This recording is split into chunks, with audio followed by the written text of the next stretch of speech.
Hello everyone. Bloemfontein Magistrates Court on Monday denied Dr Nandipha Magudumana bail and said she was a flight risk. Magistrate Estelle DeLange said she was not convinced any bail conditions would ensure she attends trial and that Magudumana had failed to satisfy the court that the interest of justice permit her release on bail. Magudumana, her father, and the other accused faces charges related to the escape of a rapist and murderer Thabo Bester, Magudumana's boyfriend, from a Mangaung prison last year. 9 of her co-accused have been granted bail by different courts, while Bester and another accused abandoned their bids.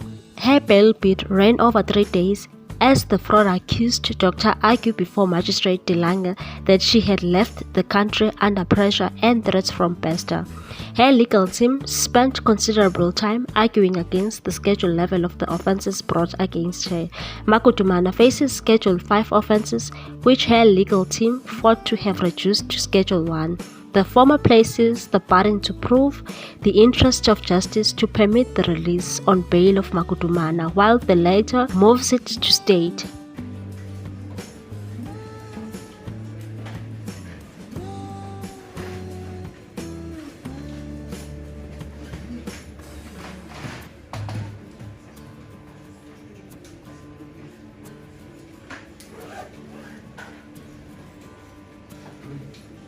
Share your views on this one. Thanks for watching. Please subscribe for more news.